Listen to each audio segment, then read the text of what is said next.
उद्धव ठाकरे यांची गुहागरची सभा महत्त्वाची आहे। अनंत गीते आहेत जे रायगड लोकसभेसाठीचे उमेदवार आहेत उद्धव ठाकरे यांच्या शिवसेनेचे। भाई एकंदरीत रायगड किंवा लोकसभा दृष्टीने हा दौरा महत्त्वाचा आहे, पण जे मागच्या काही दिवसांमध्ये अंतर्गत एक खतखत दिसते त्या पार्श्वभूमीवरती या दौऱ्याकडे बघितलं जात आहे। तुम्ही इथले नेते आहात, प्रमुख नेते आहात, अगदी जवळच्या उद्धव ठाकरे यांच्या ह्या सगळ्याला किंवा ह्या सगळ्या घडामोडींकडे कसं बघताय? मुळात मी या जनसंवाद दौऱ्याबद्दल थोडं अधिक स्पष्ट करणार आहे। आमचे पक्षप्रमुख उद्धव बाळासाहेब ठाकरे यांनी लोकसभा निवडणूक पूर्व अखंड महाराष्ट्रामध्ये जनसंवाद दौरे घेण्याचा निर्णय घेतला। मी भाग्यवान आहे, त्या जनसंवाद दौऱ्याचा शुभारंभ माझ्या रायगड लोकसभा मतदारसंघातून झाला। रायगडमध्ये 1 मार्च 2 मार्च 2 दिवसामध्ये 6 मेळावे संपन्न झाले आणि उत्स्फूर्त पाठिंबा त्या 6 मेळाव्यांना मिळाला। उत्स्फूर्त म्हणजे उत्स्फूर्त, दृष्ट लागावी अशा प्रकारचे मेळावे झाले आणि मग तिथून साहेबांनी निर्णय घेतला की आता हे असेच सुरू ठेवायचे आणि अखंड महाराष्ट्रभर करायचे। अखंड महाराष्ट्रात सुद्धा अतिशय उत्स्फूर्त असा प्रतिसाद या मेळाव्यांना मिळतोय। रायगड लोकसभा मतदारसंघामध्ये दापोली विधानसभा आणि गुहागर विधानसभा ह्या 2 रत्नागिरी जिल्ह्यातल्या विधानसभा येतात। आज आत्ता 11 वाजता या ठिकाणी गुहागर विधानसभेचा हा जनसंवाद मेळावा तळीवर संपन्न होतो आहे, शृंगार तळीवर, आणि दुपारी 2 वाजता आझाद मैदान दापोली इथं हा जनसंवाद मेळावा होणार आहे। अंतर्गत आता काय राहिलं नाही, जे काय होतं ते झालेलं आहे आणि ज्यांना कोणाला जायचं आहे त्यांना कुणीच अडवलेलं नाही आहे। किंबहुना उद्धव साहेबच सगळ्या ठिकाणी सांगतात ज्यांना कोणाला जायचं असेल त्यांनी जा। साहेब कोणाला थांबवायचं असतं तर मुख्यमंत्री होते, बंदुकीच्या जोरावर थांबवू शकले असते, पोलिसांच्या जोरावर डांबून ठेवू शकले असते, पण तो प्रकार त्यांनी केला नाही आहे। त्यांना ते मान्य नाही आहे।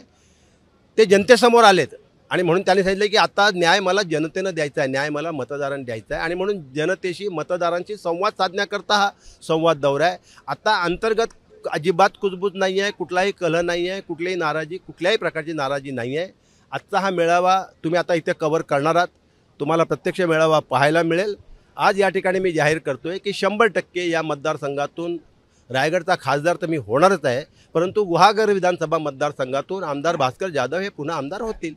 नक्कीच काय झालंय, 4 दिवसांपूर्वी भास्कर जाधव यांनी जे जाहीरपणे आपली नाराजी व्यक्त केली ती काही लपून नाही राहिलेली आहे। तुम्ही देखील ते म्हणजे 4 दिवसांनी नक्कीच पाहिलं असेल।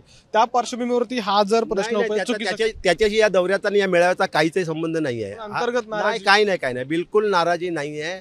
घर असतं, घरामध्ये 4 भाऊ असले तरी घरामध्ये मतभेद असतात, त्याच्यामुळे नाराजी हा प्रकार अजिबात नाही आहे। आता अनुभव येईल आपल्याला हा मेळावा पाहताना आणि भास्करराव इथे भाषण करतील आल्यानंतर। पण तुमचं काही बोलणं झालं का त्यांच्यासोबत? झालंय ना, मी बरोबरच होतो जेव्हा नाराजी झाली तेव्हा सुद्धा मी बरोबर होतो। नाराजी वगैरे काही नाही आहे कुठल्याही प्रकार, आणि त्या पार्श्वभूमीचा आणि या मेळाव्याचा काहीही संबंध नाही। हा जनसंवाद दौरा आहे, हा लोकांशी संवाद साधण्याकरता उद्धव साहेब येत आहेत। हा कुटुंब संवाद दौरा आहे आणि तो यशस्वी होईल।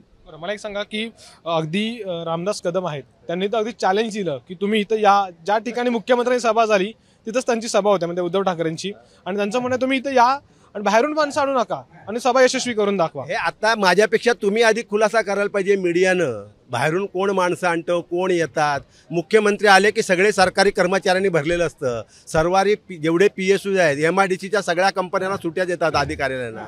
सरकारी कर्मचाऱ्यांनी जगभरची माणसं भाड्याने आणतात। इथं शिवसेनेला भाड्याने आणण्याची वेळ आलेली नाही, आयुष्यात कधीच येणार नाही आहे। शिवसेनेला येतात ते निष्ठेने येतात, प्रेमाने येतात, आपुलकीने येतात, श्रद्धेने येतात, विश्वासाने येतात, कुटुंब प्रमुख म्हणून उद्धव साहेबांसाठी येतात।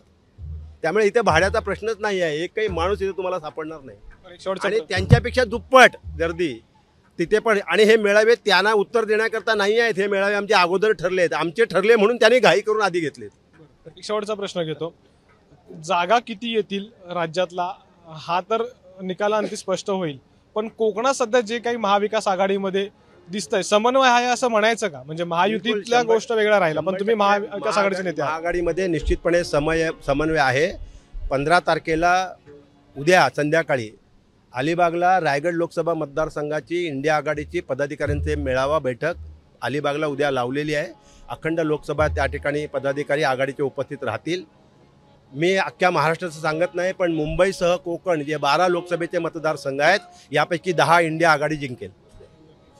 तर अनंत गीते यांनी म्हटलेलं आहे की नाराजी कुठलीही नाही आहे। अर्थात आगामी काळात या गोष्टी स्वाभाविकपणे स्पष्ट होतील किंवा भास्कर जाधव भाषण काय करतात अगदी उद्धव ठाकरे देखील आपल्या भाषणामध्ये त्याला काही टच करतात का, त्या प्रश्न मुद्द्यांना किंवा बघायला जातात, हे देखील बघावं लागेल.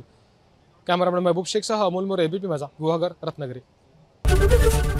एबीपी माझा, उघडा डोळे बघा नीट.